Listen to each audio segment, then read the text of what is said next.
በስመ አብ ወወልድ ወመንፈስ ቅዱስ አሃዱ አምላክ አሜን። አቤቱ እናመሰግንሃለን፣ አቤቱ እናከብርሃለን፣ አቤቱ እንገዛልሃለን፣ አቤቱ ቅዱስ ስምህን እናመሰግናለን። ጉልበት ሁሉ የሚሰግድልህ አምላካችን እግዚአብሔር ሆይ እንሰግድልሃለን። አንደበት ሁሉ ለአንተ ይገዛል። የአምላኮች አምላክ የጌቶች ጌታ አንተ ነህ። የሥጋም የነፍስም ፈጣሪ አንተ ነህ። እናንተስ በምትጸልዩበት ጊዜ እንዲህ ብላችሁ ጸልዩ ብሎ ቅዱስ ልጅህ እንዳስተማረን ስምህን እንጠራለን። አባታችን ሆይ በሰማያት የምትኖር ስምህ ይቀደስ፣ መንግሥትህ ትምጣ፣ ፈቃድህ በሰማይ እንደሆነች እንዲሁም በምድር ትሁን። የዕለት እንጀራችንን ስጠን ዛሬ፣ በደላችንንም ይቅር በለን እኛን የበደሉን ይቅር እንደምንል፣ አቤቱ ወደ ፈተና አታግባን ከክፉ ሁሉ አድነን እንጂ መንግሥት ያንተ ናትና ኃይል፣ ክብር፣ ምስጋና ለዘላለሙ አሜን።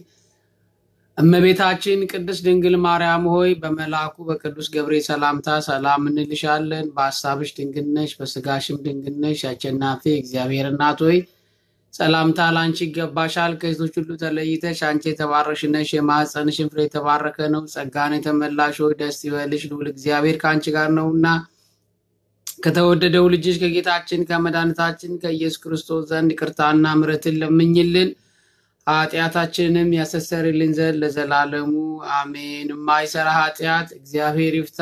እግዚአብሔር ይባርክልን። እግዚአብሔር ይባርካችሁ። እግዚአብሔር ይቀድሳችሁ በያላችሁበት ሁላችሁንም። ጉባኤ ነቢያትን በረድኤት ጉባኤ ሐዋርያትን በአካል ጉባኤ ቅዱሳንን ሊቃውንትን በረድኤተ መንፈስ ቅዱስ የጎበኛ አምላክ የኛንም ጉባኤያችንን ይጎብኝልን። ሁላችሁም በየሰዓት አቆጣጠራችሁ እግዚአብሔርን የምትወዱ የእግዚአብሔር ልጆች ይልቁንም መዋዕዘ ፍስሐ የደስታ መፍሰሻ ተብላ የምትመሰገን የቅድስት ድንግል ማርያም ወዳጆች የቅዱሳኑ ሁሉ ብረት ተካፋዮች በመላው ዓለም የምትኖሩ ኢትዮጵያውያን ወዳጆቼ፣ ኤርትራውያን ወዳጆቼ ሁላችሁም በየሰዓት አቆጣጠራችሁ ጠዋት ለሚሆንላችሁ፣ ቀን ለሚሆንላችሁ፣ ማታ ለሚሆንላችሁ በከበረው ዓለምን ባዳነው ደሙን አፍሶ ሥጋውን ቆርሶ ባዳነን በጌታችን በመድኃኒታችን በኢየሱስ ክርስቶስ ፍጹም ሰላም እንደምን ሰነበታችሁ እላለሁ። በድጋሜ ያገናኘን ይችን ቀን ለአገልግሎት ደግሞ አብቅቶ ፈቅዶ የጠራን ጊዜውን የባረከልን አምላካችን እግዚአብሔር ክብር ምስጋና ለስሙ ይሁን። ዛሬ መደበኛ ትምህርታችን እንቀጥላለን። ከዛ በፊት ግን አጭር የምክር አገልግሎት ሰጣለሁና ይህንንም የምክር አገልግሎት እንድትሳተፉ በጥሞና ሆናችሁ እንድትሰሙኝ በእግዚአብሔር ስም አሳስባችኋለሁኝ። እሱም ዛሬና ነገ የሚከበረው በዚህ ሀገር ሃሎዊን ተብሎ የሚጠራው የአደገኛ የመንፈስ አሰራር የመናፍስት አሰራር በልጆቻችን በሕፃናቱ ላይ ስር እንዳይሰድ እንደ አንድ ቤተክርስቲያን አገልጋይ፣ እንደ አንድ ካህን፣ እንደ አንድ ወንጌላዊ፣ እንደ አንድ መምህር የሚገባኝን ከኔ የሚጠበቀውን ምክር ወደ ወላጆች አስተላልፋለሁ። ለልጆችም መስማት ለሚችሉት እንዲሰሙ አደርጋለሁኝና የምክር አገልግሎቴን አስቀድማለሁ። ይሄ የምክር አገልግሎት እንደምታውቁት ዛሬና ነገ ሃሎዊን እያሉ የሚያከብሩት በጣም የእርኩሱ መንፈስ የመናፍስት መንፈስ የአጋንንት መንፈስ የአውሬው መንፈስ የ666 መንፈስ ትውልዱን ማሰሪያና መቋጠሪያ የሆነ በዓል ነው፣ ቀን ነው። የአጋንንት መንፈስ የሚከበርበት ቀን ነው። እሱም በዝርዝር እንመለከታለን። ጠቅለል ያለ የምክር አገልግሎቴ ግን ለወላጆች ስለሆነ እኛ ሰዎች ስንባል የመጀመሪያው ነገራችን የእግዚአብሔር ፍጥረቶች ነን። ይሄን ሁላችሁም ከልባችሁ እንድትሰሙኝ ይፈልጋሉ። ሰው የመጀመሪያው ነገር ሰው የሚለው ስያሜ በአጠቃላይ የሚያጠነጥነው የእግዚአብሔር ፍጡር መሆኑን ነው። ሰሪያችን እግዚአብሔር ነው ከምድር አፈር ያበጀን እግዚአብሔር ነው የህይወት እስትንፋስም እፍ ያለብን አምላካችን እግዚአብሔር ነው ክብር ምስጋና ለስሙ ይሁን የእግዚአብሔር የርህራሄ ባህሪ የተገለጸልንም ነን አዎ የርህራሄው ባህሪ ፍቅሩ የተገለጸልን ለኛ ለሰው ልጆች ነው በበደን ጊዜ ኃጢያት በሰራን ጊዜ እግዚአብሔር የተገለጸው ለተወለደው ኢየሱስ ክርስቶስ የመጣው ያዳነን እኛን ስለሆነ ክብራችን የትጋ እንዳለ ለናውቅ ይገባናል ማለት ነው ይሄም በጥፋታችን ቅጣት ሲገባን እሱ ግን ይቅርታን ሰጥቶናል የጌታችን የመድኃኒታችን ኢየሱስ ክርስቶስ ፍቅር ያየንበት ማለት ነው የመስቀሉ ለታው በብዙ በረከትም ተባርከናል በብዙ በረከቶችም ተባርከናል የሰው ልጆች ስንባል አንደኛ በልጆች የተባረካችሁ በጤና የተባረካችሁ በሀብት የተባረካችሁ በትዳር የተባረካችሁ በስራ የተባረካችሁ በስኬት የተባረካችሁ በስደት የተባረካችሁ እናንተ ሁላችሁ የእግዚአብሔር መገለጫዎች ናችሁ ምስክሮቹ ናችሁ እና ይሄን ይመስላል የሰው ተፈጥሮ ባጭሩ ለመግለጽ ነው ሌላው ሁለተኛ ማሳያችሁ ደግሞ በመድራችን ላይ ወይም ቅድም ከጠቀስኳቸው ስጦታዎች መካከል የመጀመሪያው ልጆች ብያችኋለሁ በመጽሐፍ ቅዱስ በእግዚአብሔር የስጦታ መዝገብ ውስጥም የመጀመሪያው ትልቁ ስጦታ ታላቁ ስጦታ ልጆች ናቸው የእግዚአብሔር ታላቁ ስጦታ ምንድነው ካላችሁ ልጆች ናቸው ከሀብት ይቀድማሉ ከንብረት ይበልጣሉ ከወርቅ ይበልጣሉ ካለን ንብረት ይበልጣሉ ምንም የሚተካቸው ነገር የለም ልጆቻችሁን በየትኛውም ገንዘብ አትለኳቸው አዎ ምን ያህል ገንዘብ ብሰጥ ምን ያህል ቢሊየን ነው ብሰጥ የምትሸጥልኝ የሚል ሰው ቢመጣ አታረጉት ምናልባት ያውኑ ትውልዳይ መጋቢ ያደርጋዋል ትሉ ይሆናል ግን ከባድ ነው ለእናት ለአባት ይሄ ከባድ ነውና ልጆች ዋናው የእግዚአብሔር ስጦታዎች እንደሆኑ መጽሐፍ ቅዱስ ይናገራል መዝሙር 127 ቁጥር 3 ላይ ናሁ ጸጋሁ ለእግዚአብሔር ውሉድ አዎ የእነሆ ልጆች የእግዚአብሔር ስጦታዎች ናቸው አዎ አሁን እዚህ ላይ ነው ምክሬን ማጠነጥነው የምክር ሐሳቤ ዋናው የሚያዘክረው እዚህ ላይ ነውና ናሁ ጸጋሁ ለእግዚአብሔር ውሉድ አዎ እነሆ ልጆች የእግዚአብሔር ስጦታዎች ናቸው መዝሙር 27 ቁጥር 3 ላይ አለቃል እሴተ ፍርሃ ለከርስ የሆድም ፍሬ የእርሷ ዋጋ ነው አዎ የሆድ ፍሬ የእርሱ ዋጋ ነው የሱ ክፍያ ነው የሱ ስጦታ ነው ያው ስማችን እንዲቀጥል ማድረጉ ነው እግዚአብሔር ያ የምህረት እጁ እንደሆነ እንድንመለከት ያስፈልጋልና እነዚህን የእግዚአብሔር ስጦታዎች ልጆቻችንን በክብር ማሳደግ ተንከባክቦ ኮትኩቶ ማሳደግ በክርስትና ማሳደግ በፈሪሃ እግዚአብሔር ማሳደግ ፍቅረ እግዚአብሔርና ፍቅረ ቢጽን ያስተማሩ ማሳደግ ሰውን ማክበር ያስተማሩ ማሳደግ ከክርስቲያኖች ይጠበቃል እኔ መልእክቴ ለክርስቲያኖች ነው እኔ መልእክቴ ክርስትናውን ገሸሽ ላደረጋችሁ ኦርቶዶክሳውያን ለሸሻችሁም ኦርቶዶክሳውያን ሌሎቻችሁም ክርስቲያኖች ለሆናችሁ በሌላ እምነት ውስጥም ለምትኖሩ ልጆቻችሁ ቀጣይ እንዲሆኑ ከክፉ መንፈስ እንዲርቁ ለምትመኙ ሁሉ የሚሆን ነገር ነው ማሳሰብ እና ይሄንን ነግራችኋለሁ ልጆች የሰጠን እግዚአብሔር ነው መልሰን ደግሞኛ ለእግዚአብሔር መስጠት አለብን እግዚአብሔር ሰጥቶናል እኛ ደግሞ መልሰን ለእግዚአብሔር መስጠት አለብን ባርካቸው ቀድሳቸው መልካም አእምሮ ውስጣቸው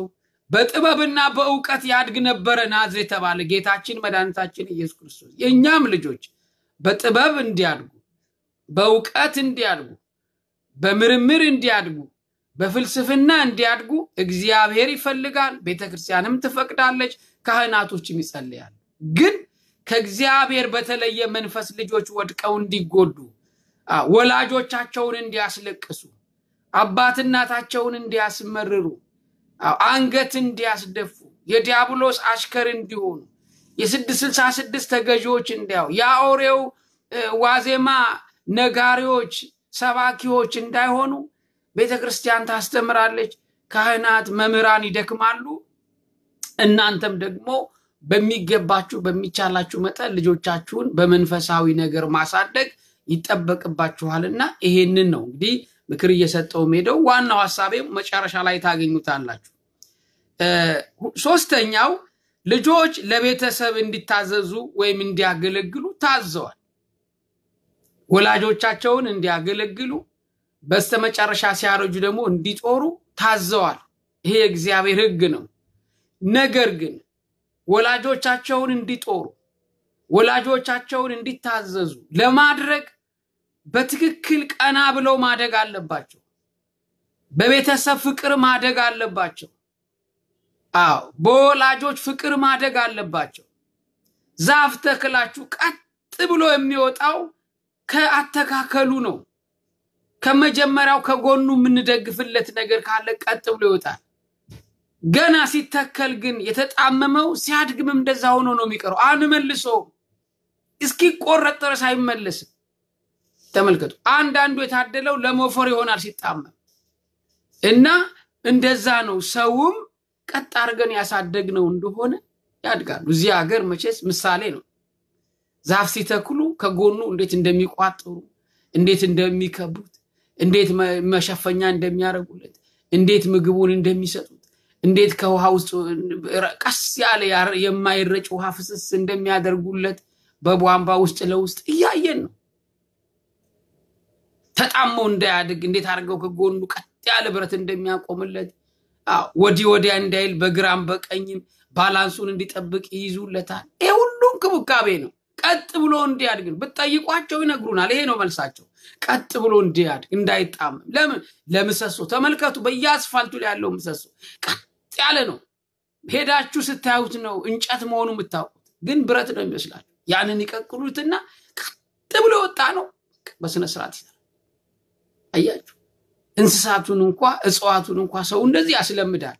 እኛ የገዛ ልጆቻችንን ደግሞ ማስተማር አለብን። ሰው ለዝንጀሮና ለጦጣ ባይስክል መንዳት፣ ሞተር ሳይክል መንዳት በሚያስተምርበት ሰዓት፣ ጀልባ መንዳት በሚያስተምርበት ሰዓት እኛ ልጆቻችን የመቅረስ ግዴታ አለብን ወገኖች። እና ይሄንን ምክር በዛሬና በነገው ዕለት ልጆች የሚጎዱበትን ክፉ መንፈስ እንዳያድርባቸው እንድትመክሩ ይሄንን ምክሬን እለግሳለሁ። መጽሐፈ ምሳሌ ምዕራፍ 23 ቁጥር 22 ላይ የወለደን አባትን ስማ፣ እናትን ባረጀች ጊዜ አትናቃት፣ በዚህም እግዚአብሔር ይባርካቸዋል። አያችሁ፣ ይሄ ቀላል ቋንቋ አይደለም። ሁለተኛ ደግሞ ዘጸአት ምዕራፍ 20 ቁጥር 12 ላይ አባትና እናትን አክብር፣ ሕጉ ነው ይሄ።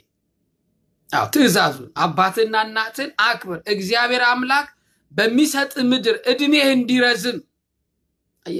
እንዲረዝም እናትና አባትን አክብር። ልጆችም ይሄን እንዲያውቁ ያስፈልጋል። እና አባትና እናት እንዲያከብሩ እኛ መጀመሪያ ማሳደግ አለብን፣ መኮትኮት አለብን።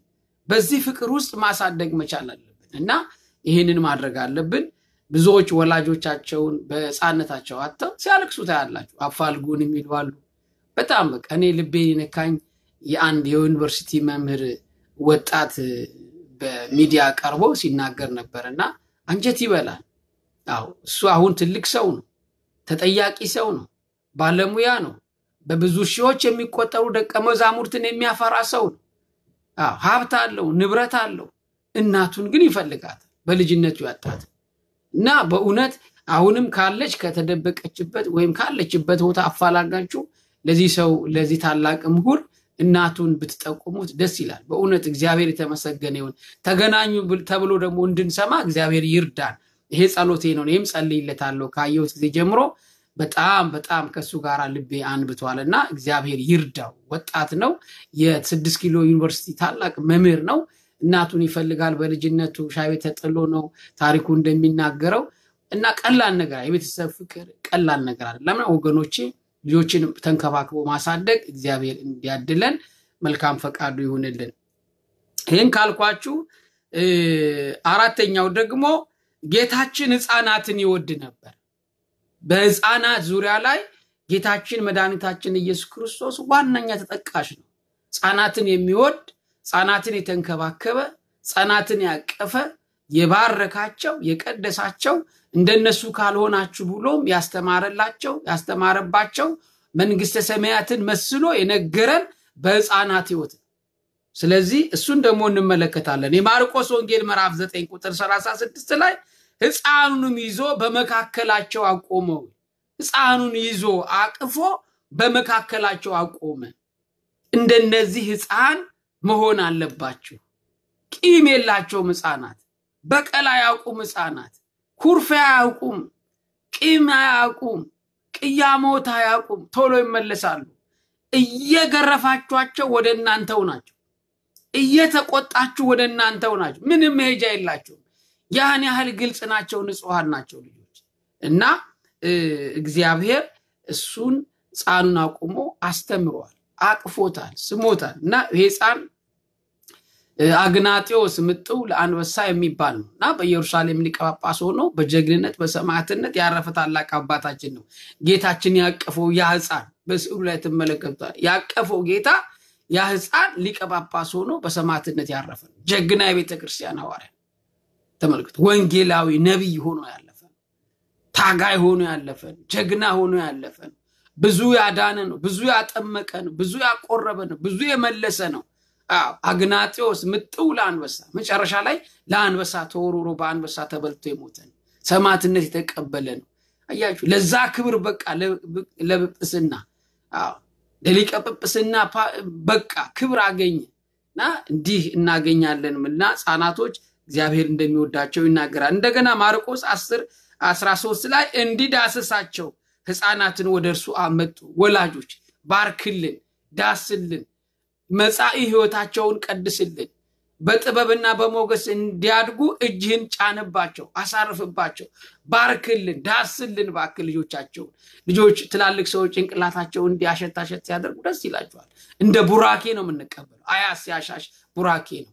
እናት ስታሻሽ ቡራኬ ነው እናት ስታቀፍ ቡራኬ ነው አባት ሲያቀፍ ቡራኬ ነው አያት ሲያቀፍ ቡራኬ ነው አያት ስታቀፍ ቡራኬ ነው የምትሰጠው በረከት ነው ሌላው ቀርቶ ገላቸው ሲነካን እድሜያቸውን እናሸተዋል እነሱ የኖሩበት ልኩ ይደርሰናል እግዚአብሔር በዛ ልክ ይባርከናል ማለት ቀላል ነገር አይደለም ተውት ሀብቱን ብስጡን ሌላ ጊዜ እሱ ትርፍ ነገር ነው ግን በረከታቸው አይ ነው እና ያዕቆብም ሳትባርከኝ አለቅህም ያለው ካልባርከኝ አለቅህም ያለው በዛ ምክንያት ስለዚህ ጌታ ግን ደቀ መዛሙርቱን እንደዛ ብሎ ቢያስተምርም እነሱ ግን ባክህን ሕፃናቶቹን ከልክላቸው አዋቂዎቹ ተጎርተዋል ጌታ ግን ምን አለ ገሰጿቸው ተዋቸው አትግፏቸው ሕፃናት ወደኔ ይመጡ ዘንድ አትከልክሉ መንግሥተ ሰማያት እንደነርሱ ላሉት ናትና ብሎ ተናገረ እንግዲህ አራተኛ ላይ ደግሞ ማሳያችሁ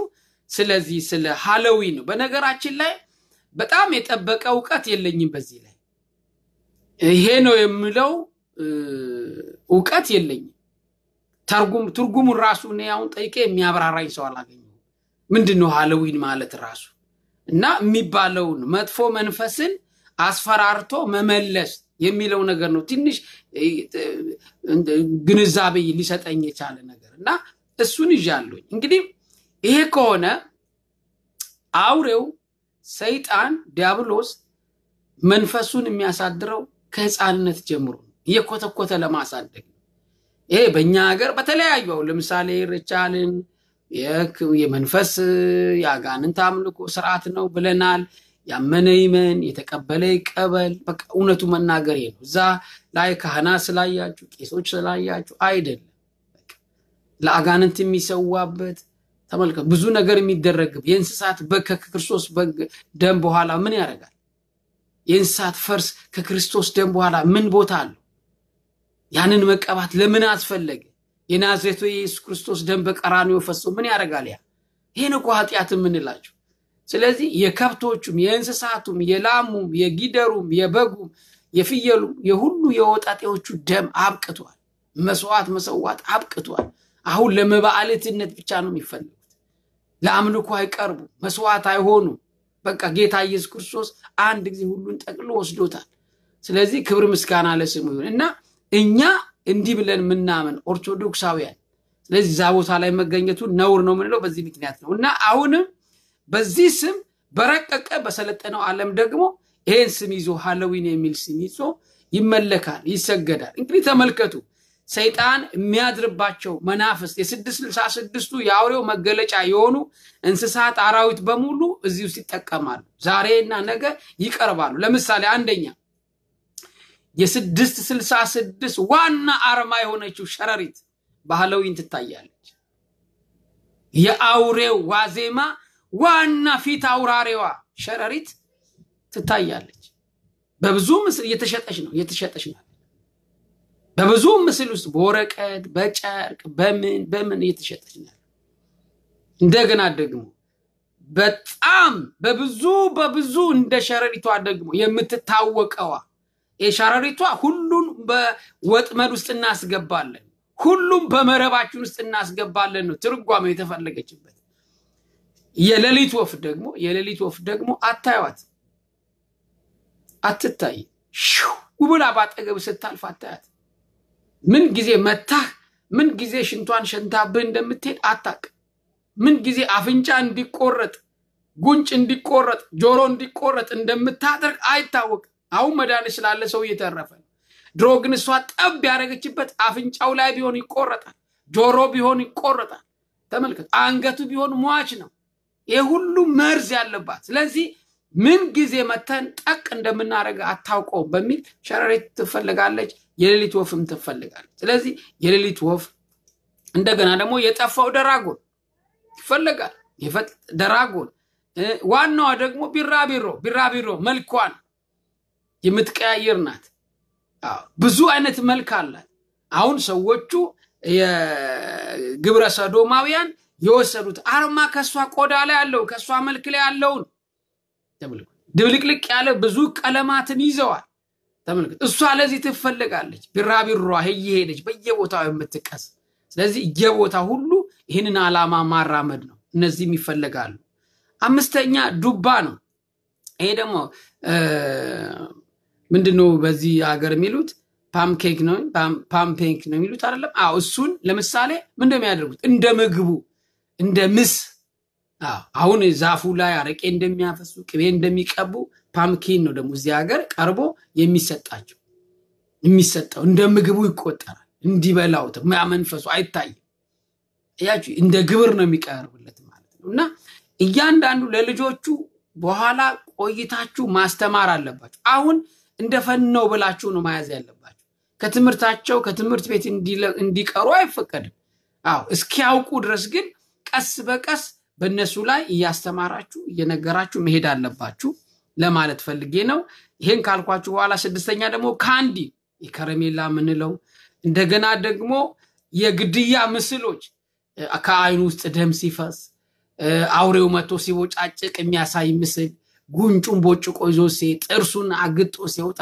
አፉን ከምላሱ ጎልጉሎ ሲያወጣው ከአይኑ ደም ከጆሮ ደም ከአንገቱ ደም ከምላሱ ውስጥ ደም ከአፉ ውስጥ ደም ሲወጣ የሚያሳዩ ምስሎች በሙሉ የ666 የአውሬው መገለጫ የዋዜማው የመምጣቱ ምልክት ማሳያዎች ናቸው እነሱ ይቸበቸባል እና በጣም ከባድ ነገር በጣም ከባድ እኛ አሁን ላሉት ለትንሽ ለጻናቶች እንኳን ራሱ ቀለል ያለ ነገር ለማምጣት እንዴት እንደተሰቃየ ለነገራቸው ግን እኔ አቋሜን ይዤ ነው አምስኬር ነው ማለት በፍጹም አስማማኝም አልወደውም ይላል ልጄ አሁን እንደዛ ያመነ አባቴ አይወድም ትላንትና ሲናገር ነበር ለመምራኖቹ አባቴ አይወድም እንዲህ አይነት ነገር አይወድም በኔ እንዲወጣ ከፍ ሲል ደግሞ በደንብ ነግረዋለሁ ከዚህ ይለያል ከዚህ በደንብ ይለያል በእርግጠኝነት እናገራለሁ እንኳን ለራሴ ልጅ ለሰው ተርፏል በደንብ ይለያል አጋንንት ለአንድ ደቂቃ ባጠገቡ እንዲያልፍ አይፈቀድለት በቃ ይሄ ነው በእግዚአብሔር መንፈስ ልጆቻችሁ እንደዛ ማለት የምትነጠቁት በዛ ምክንያት ምንነጠቀው በዛ ምክንያት ከፎቅ እየተወረወሩ የሚሞቱት በዚህ ምክንያት ይሄ ክፉ መንፈስ ያደረባቸው በዚህ ቀን የሚመረዙት በዚህ ቀን የሚነክሳቸው በዚህ ቀን የሚይዛቸው ግብረ ሰዶማውያን የሚያደርጋቸው በዚህ ቀን ነው ሌዝቢያንስ የሚሆኑት በዚህ ቀን ይነድፋቸዋል እየመረጠ ስለዚህ አሁን ለልጆቻችሁ መጠንቀቅ አለባችሁ በትምህርት ቤቱ ጻናቶቹን ቀስ እንደ መጫወቻ እንደ ፈን ያደረጋችሁ ነገሯቸው በኋላ ከፍ ሲሉ ግን ነው ይሄ አጋንንት ነው ይሄ ቤልዜቡል ነው የዲያብሎስ መንፈስ ነው በቤታችን ሊገባ አይገባም ብሎ አስተማሪ እንዲሆኑ ማስፈልግ ከ7 ዓመት በኋላ ልጆቻችን አስተማሪ መሆን አለባቸው መካሪ መሆን አለባቸው በፍጹም እነሱም አያስጨንቁ እነሱም አያስቸግሩ ተመልከቱ እነሱም አያስቸግሩ ለምሳሌ የሕፃኑ ትምህርት ቤት ዛሬ እነሱ ምንም ያሉት ነገር የለም ያው ሲከታተላቸው አንድም የተነፈሱት ነገር የለም ቻው ሰኞ ያገናኝን ታውለን የተለያየ ሕፃናቶች ስለሆኑ ማለት ኪንደርጋርተን ውስጥ ያሉት አንዱ ልጅ ግን ወንበሩን የሃሎዊን አድርገው ልብሱን የሃሎዊን አድርገው አመጡት በስክሪን ላይ ይታይ ነበር አላስገደደውም ትምህርት ቤት ወላጆች ናቸው እንደዛ ያደረጉት አርጎ አልተባለም ወላጁ ራሱ እንደዛ አርጎ ያመጣው ፈን በቃ እነሱ ቤት አልታወቀም ማለት ስለዚህ ይሄ ልጅ ያሳዝናል እንዲህ ብሎ ያሳደጉት ልጅ ነገ አንድነ ቢያጡት መከራ ውስጥ ቢገባ መጥፎ ነገር ውስጥ ቢገባ አደጋ ነው ለነሱና ወገኖቼ ባካችሁ ልጆቻችሁ ጥንቃቄ አድርጉ እስከተወሰነ ጊዜ በፈን መልክ እንዲያሳልፉት አድርጉ ከዛ በኋላ ግን መምከር አለባችሁ ያጋንንት መንፈስ ነው አንተ ክርስቶስ የሞተልን በደም የተዋጀህነ ምንም አይነት ምድራዊ ደም ሊያስፈራ አይገባም የሰው ደም አያስፈራህም የእንስሳት ደም አያስፈራህም ኢየሱስ ክርስቶስ በቀራንዮ ደሙን አፍሶልሃል አንተ በደሙ የተሸፈንክ ነህ ኪዳን አለ ቃል ኪዳን አለ ተብሎ ምን ነገር አለ ያው በቀራንዮ ያለው ጌታ ላንተ ነው ብለን በደንብ መንገር አለብን ለልጆቹ በዛ ነው ምናተርፋቸው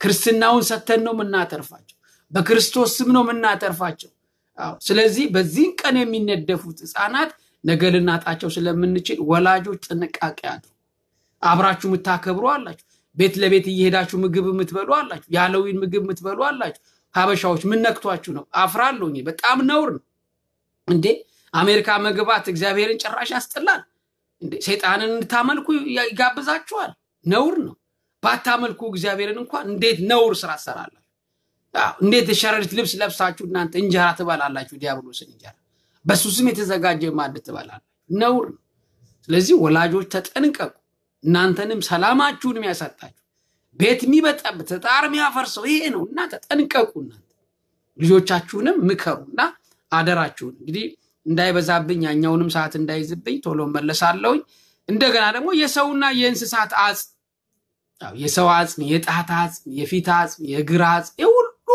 በቃ ራቁትን ትቀራለ እንዲህ ሲኦል ነው ምትገባው እያለ ያወጭ አሁን እየነገረን ነው እኛ ግን የተማርነው አጥንት ሙሉ ስጋ ይለብሳል በአዋጅ ይነሳል ነው የተባለው መጀመሪያው መለከት አጥንቶች ይገጣጥመው ይቀመጣሉ በሁለተኛው እንደማይንቀሳቀሱ ነው በሶስተኛው አዋጅ ደግሞ ከነስጋቸው ከዛ በኋላ ደግሞ ያው የህይወት ዘላለማዊ ሆኖ አምላካችን እግዚአብሔር ሰውን በትንሳኤ ያስነሳው በቃ በክብር በውርደት ቦታ ይቀመጣል እንዴ ነው የተነገረ ትንሳኤ እንዳለ ምናምን ሞተን በስብሰን የሚበሰብሰው የማይበሰብሰው ሊለብስ ይገባዋል ይህም የሚሞተው የማይሞተው ሊለብስ ይገባዋል ተብሎ ነው የተነገረ ስለዚህ ወገኖቼ አደራችሁን ለልጆቻችሁ ይሄ የሃሎዊን መንፈስ እንዳያድርባቸው የክፉ መንፈስ የመናፍስት አሰራር የጥንቆላ መንፈስ የአስማት መንፈስ የመናፍስት ጠሪ መንፈስ ውስጣቸው እንዳይገባ አደራችሁ ልጆቻችሁን የሚበክለው ወንዶቹን ወደ አልተገባ ርኩሰት የሚወስድ ሴቶቹን ወደ አልተገባ ርኩሰት የሚወስድ ያለ እድሜያቸው የሚቀጭ ከወላጆቻቸው እንዲጠፉ የሚያደርግ እንዲሰወሩ የሚያደርግ እሱ ይሄ መንፈስ ከወላጆቻቸው ተለይተው የሚኖሩዋል አድራሻቸውን የሚያጠፉዋል ይሄ መንፈስ ወላጆች ምንም በድለዋል ምንም አጉድለው አይደለም መንፈሱ ነው እንዳይነደፉባችሁ ዛሬ ነው መንከባከብ ያለባችሁ ነገ ካጣናቸው በኋላ መጮህ ያስፈልጋል ስለዚህ ወገኖቼ ለልጆቻችን መኖር አለበት እዚህ ሀገር ስለጣኔው ጥሩ ነው እድገቱ ጥሩ ነው ለትምህርታቸው ጥሩ ነው ለጤና ጥሩ ነው ሰርተን ወገን እንደግፋለን እሰየው ነገር ግን ባህላችንን ሃይማኖታችንን ኢትዮጵያዊነታችንን ኤርትራዊነታችንን ሀበሻነታችን መርሳት የለብን ኢትዮጵያን መርሳት የለብን ኤርትራን መርሳት የለብን ምድራችንን መርሳት የለብን እትብታችን የተቀበረበትን ቅዱስ ከተማ መርሳት የለብን ቅዱሳን መረሳት የለባቸው ስለዚህ በዛ መንፈስ ልጆቻችሁ እንድታሳድጉ በእግዚአብሔር ስም አደራ አላችኋለሁ እንግዲህ መንፈሱ ወደ ልጆች እንዳያልፍ ቤተሰቦች ኃላፊነት ወሰዱ ይያልኩ እና እንዴት ነው መንፈሱ ወደ ልጆች እንዳያልፍ የምናደርገው? በዘጸአት ምዕራፍ 22 ቁጥር 20 ላይ አንድ ኃይለ ቃል አለ። እሱን አነብላችኋለሁ። ዘጸአት 22 ቁጥር 20 ከእግዚአብሔር በቀር ለአንዳች አምላክ የሚሰዋ ፈጽሞ ይጥፋ። ከእግዚአብሔር አምላክ በስተቀር ለአንዳች አምላክ ብሎ የሚሰዋ ይጥፋ። እና ይሄ ታምኪን የምትሉት ዱባያ የተባለ የሚቀርበው ያጋንንት ምግብ ነው ወገኖች። ክርስቲያኖች እንዲህ እንዳደረግ አልታዘዙ። በቃ ቤታችሁ እንድትኮለኩሉ አልታዘዛችሁ። እናንተ ቤት መሰቀል ያለበት ይሄ መዳናችሁ ነው። መሰቀል ያለበት መትረፋችሁ ነው መታየት ያለበት። ዋጋ የተከፈለላችሁ ቀራንዮ ነው መታየት ያለበት። ጎልጎታ ነው ቤታችሁ ውስጥ መኖር ያለበት። ጌታ የተመላለሰበት ከተማ ነው መታየት ያለበት። ኢየሩሳሌም ትዝ ልትላችሁ ነው ቤታችሁ ውስጥ። ሳሎናችን ቀራንዮ እንድናስታውስበት፣ መኝታ ቤታችን ቀራንዮን እንድናስታውስበት መሆናል። የእግዚአብሔርን ፍቅር በሁሉ ስፍራ ማስታወስ መቻል አለበት። ስለዚህ እኛ ቤት ውስጥ ኮልኮል ያጋንንት መንፈስ ያጋንንት የግብር ዕቃዎች በሙሉ እነዚህ ሸረሪቶች ሁሉ መኖር የለም።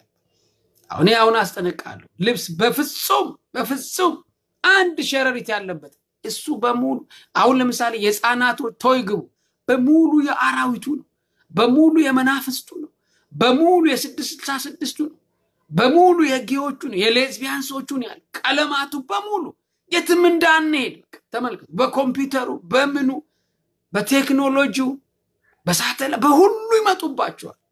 ግን እየረገጥን እንድንሄድ እያወቅን እንድንሄድ ማስመለጥ ማለት ይሄ ነው።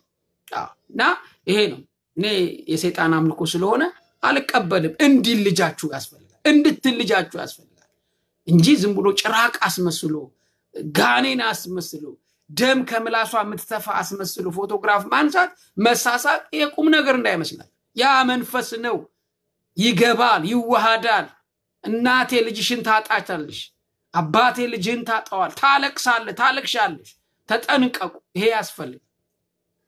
ስለዚህ ይጥፋ ነው የሚለው። ዘዳግም 18 ቁጥር 11 ላይ ደግሞ አስማተኞች፣ መተተኞች፣ የሚጠነቁሉ፣ መናፍስት የሚጠራ፣ ጠንቋይ፣ ሙታን ሳቢ በከንቱ በአንተ ዘንድ አይገኝ፣ የሚያደርገውም ሁሉ በእግዚአብሔር ፊት የተጠላ ነው። እነዚህ ሁሉ የሚያደርጉ በእግዚአብሔር ፊት የተጠላ ነው። ትፈልጋላችሁ በእግዚአብሔር ፊት መጠላት? የእግዚአብሔር መንግስት እንዲዘጋብን የምንፈልግ ሰዎች አለን። መንግስት ሰማያት እንድትዘጋብን፣ እግዚአብሔር እንዲጠላን፣ እግዚአብሔር እንዲጸየፈን፣ እግዚአብሔር ፊቱን እንዲሸፍንብን፣ ጀርባውን እንዲሰጠን ትፈልጋላችሁ? አሁን ተጠንቀቁ። ይሄው ይላል እነዚህ ሁሉ የሚያደርጉ አስማተኛ፣ መተተኛ፣ የሚጠነቁል፣ የሚያስጠነቁል፣ መናፍስትን የሚጠራ፣ ጠንቋይ፣ ሙታን ሳቢ በአንተ ዘንድ አገኝ፣ ይሄን የሚያደርጉ ሁሉ የተጠላ ነው ይላል። እንደገና አንደኛ ሳሙኤል ምዕራፍ 28 ቁጥር 7 ላይ ሳኦል ፍልስጤማውያን በተነሱበት ጊዜ፣ በተቸገረ ጊዜ፣ እነ ዳዊትን ባመጹበት ጊዜ ሟርተኛ ፈልጉልኝ፣ ጠንቋይ ፈልጉልኝ፣ አስማተኛ ፈልጉልኝ ብሎ ባሪያዎቹን አዘዘ ይላል። እነሱም አንዲት ሟርተኛ አንዲትም ጠንቋይ በአይነዶር አለች ብለው ነገሩት። አይነዶር የምትባል ከተማ ላይ አንድ ቀረች ያለች። እሱ እኮ አጥፍቷቸዋል። መጀመሪያ የእግዚአብሔር ሆናለሁ ብሎ ያለ ችሎታው ገብቶ ዳክሮ ነበር፣ አጥፍቷቸው ነበር። እና አንዲት የቀረች ያለች ርዝራዥ ልብሱን ቀይሮ መልኩንም ቀይሮ ተነስቶ ሄደ። ከዛ ባክሽን ጠንቁይልኝ፣ አስማት አርጊልኝ፣ ጋኔን ሳቢና ዲያብሎስን ስበሽ በመትቺው መንፈስ አርጊና አንድ ነገር አሳየኛል። አይኔ ማን አንተ ከየት ነው የመጣው? እኔ ከሩቅ ሀገር ነው የመጣሁት።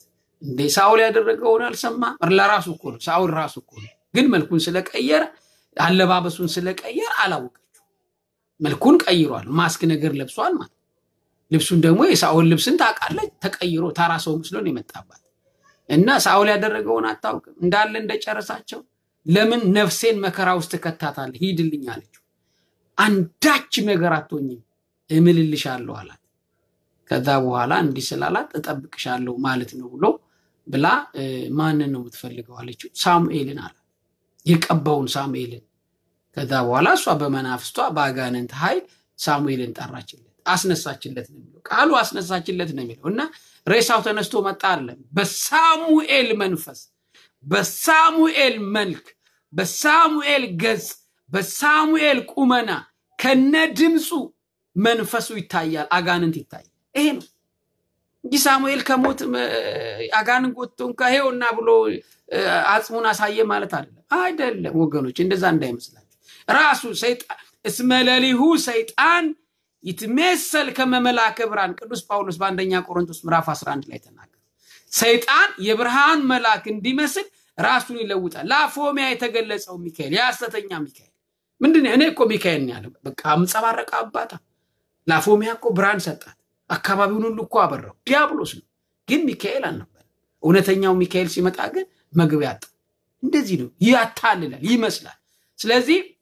ሰይጣን ራሱን ለውጦ የብርሃን መልአክ እንደሚመስል አሁንም በሳሙኤል መልክ በሳሙኤል ልብስ በሳሙኤል ድምጽ ሰይጣን ራሱ ይቀርባል ከዛ ሳሙኤል ነኝ ይላል ለምንድን ነው የቀሰቀስከኝ ይለዋል እንደዚህ በቃ እግዚአብሔር ጠልቷል ለዳዊት ሰጥቶታል ለምንድን ነው የምትረብሸኝ ምናምን አለው ተናገረውና ተመልሶ ሄደ ሳውልም ያዘነ ሄደ ይላል እሷ ግን በጣም ርቦ ስለነበረ ከመንገድ አስመልሳ ምግብ እንዲበላ አርጋ ላከችው ይላል እሷ በኋላ ግን ሳሙኤል ሲመጣ ስታየው እንዴ ሳሙኤል ከመጣማ ይሄ ሰው የሳኦል መሆን አለበት ብላ ሳኦል ሆነ ለምንድን ነው ያሸኛል አይዞሽ ራሴ ሆነኝ አልነካሽ በቃ ነግሮኛል ሄዳለሁ አላት ምግቧን በልቶ ተነስቶ ሄደ መጨረሻ ላይ ግን እግዚአብሔር መንግስቱን የናቀበት አንደኛ ይላል በሳሙኤል የተቀባው ሳኦል ካህናት የሚሰሩትን መስዋዕት የሚያቀርቡትን መስዋዕት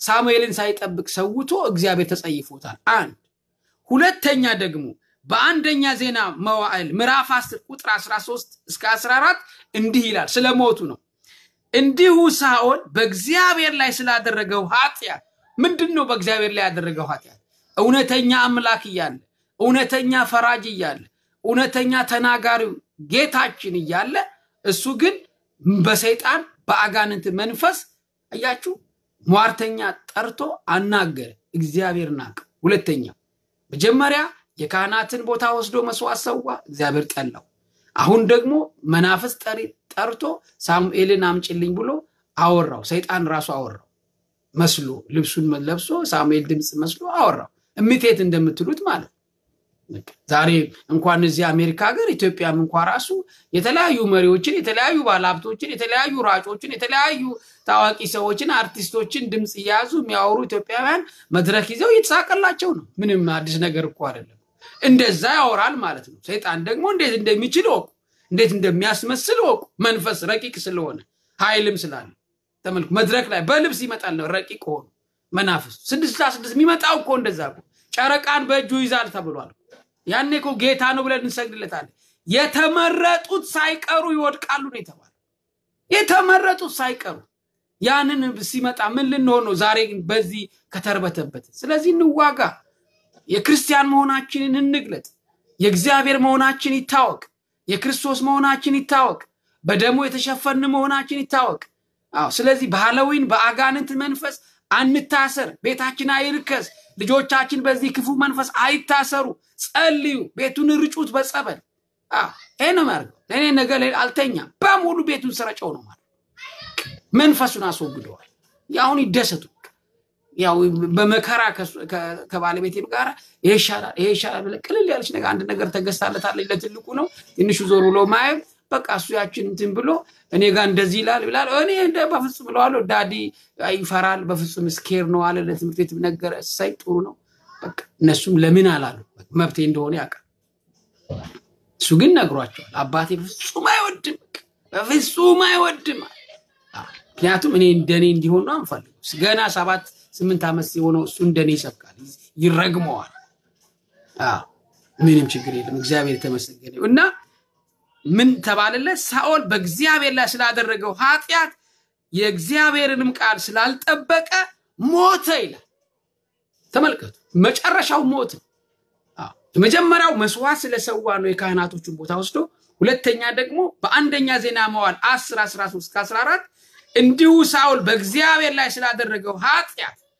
የእግዚአብሔርንም ቃል ስላልጠበቀ ሞተ ደግሞም ይላል መናፍስ ጠሪ ስለጠየቀ ስለዚህ ገደለው አያችሁ ዋሽቸው አንቡ ስለዚህ መናፍስት ጠሪ ስለጠየቀ መናፍስትን ስላመለከ መናፍስትን ስለተከተለ ቦታው ድረስ ሄዶ ስላመለከ ስለሰገደ ስለወደቀ ሳሙኤል ሲወጣ ሰይጣኑ ስላስደነገጠው ያ የሚመስለው ሰይጣን ስላስደነገጠው ተደፍቶ ነበር አሰገደው ሰይጣን ስለሰገደ ምን ስላለ እግዚአብሔር ቀሰፈው እግዚአብሔር ገደለው ወገኖቼ ቅጣታ ስለዚህ ከዚህ እንድንወጣ ያስፈልጋል ምንም አይነት የሃሎዊን መንፈስ የዲያብሎስ መንፈስ የ66 መንፈስ የዝሙት መንፈስ የግብረ ሰዶማውያን መንፈስ የሌዝቢያን መንፈስ የጌዎች መንፈስ ይሄ ሁሉ በቤታችን እንዳይገባ እንድትጠነቁ በሃይማኖትማ ይሄው ካቶሊክ በይፋ አውጃላችኋል ያ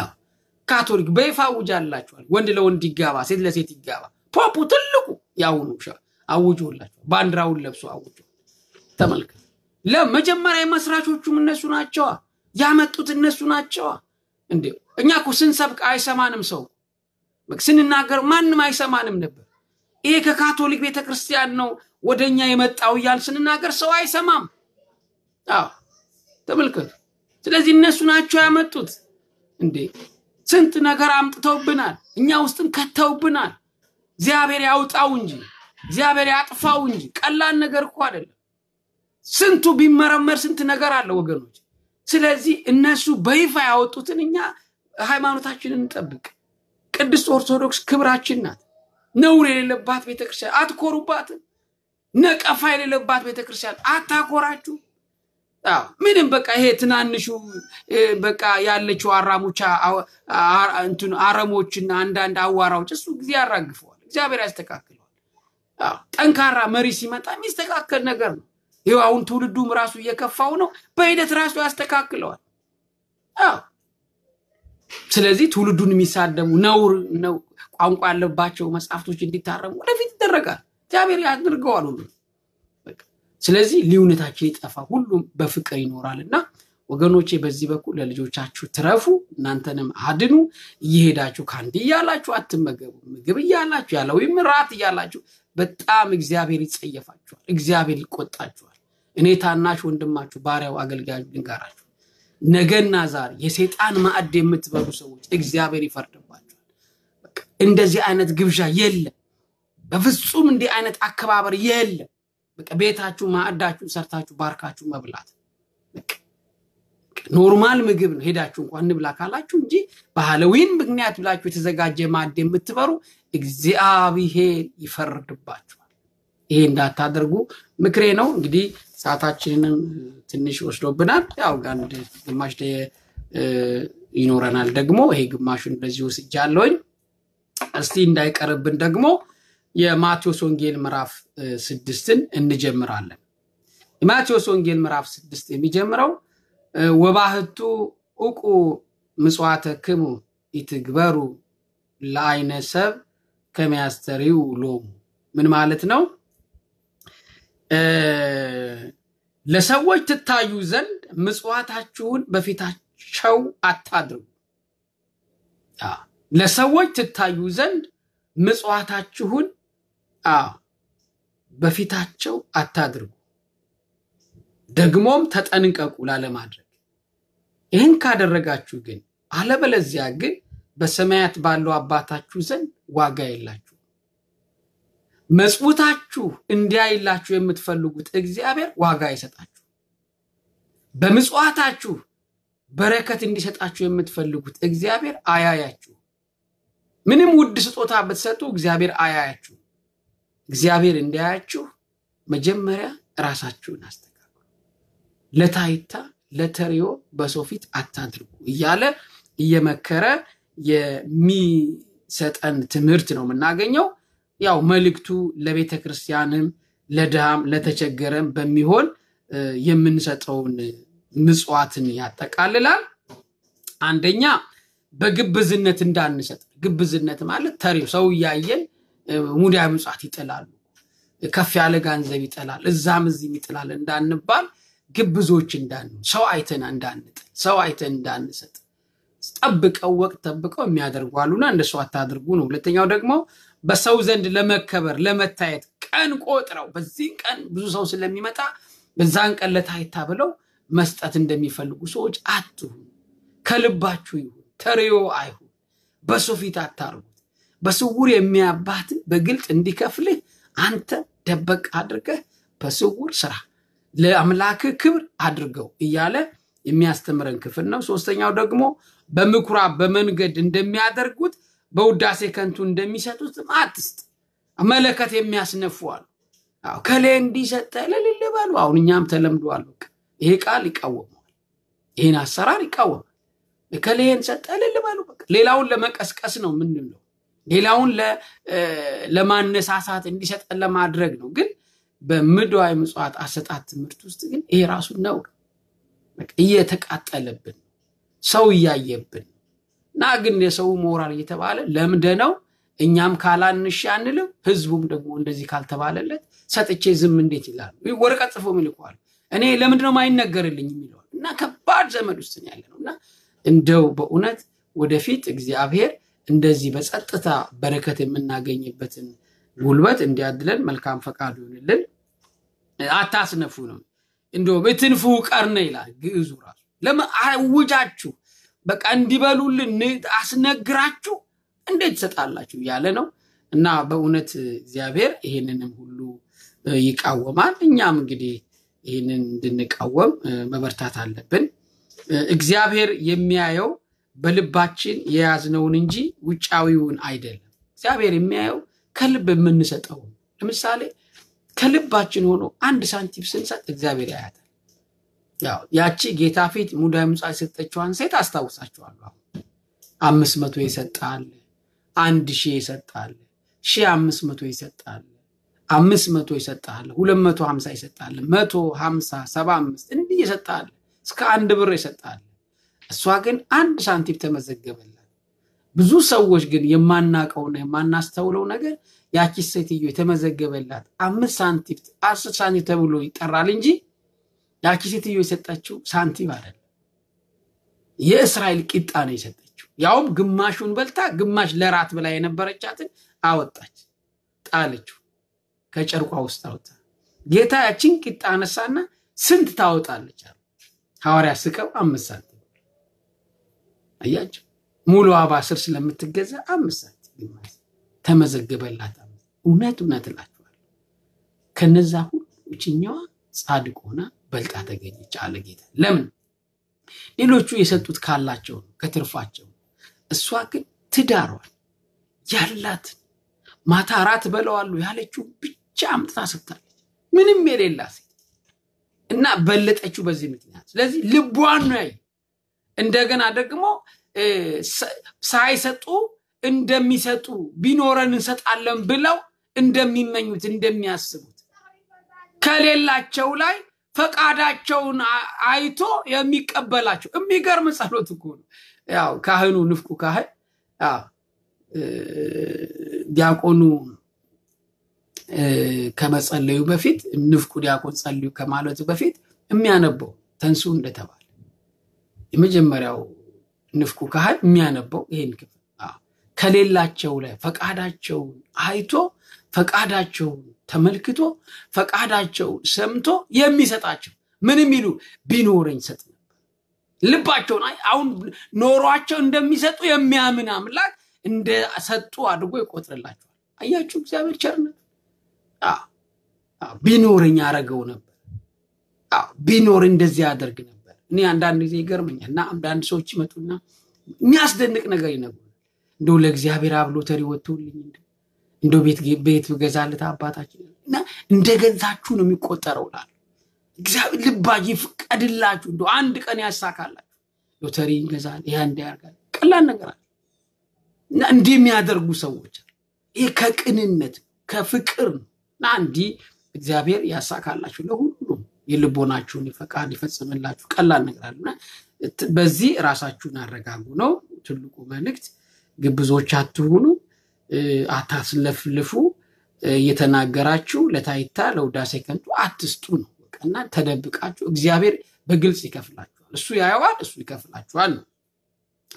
እንግዲህ እግዚአብሔርን የሚያስደስተው ለእርሱ ክብር በመናደርገው ነገር ላይ ብቻ ማለት እሱን የሚያስደስተው ለክብሩ ብቻ ተደብቀው የሚያደርግ ስሜን እግዚአብሔር ያውቃል። ይሄን ቁልቢ ገብርኤል ያየሁት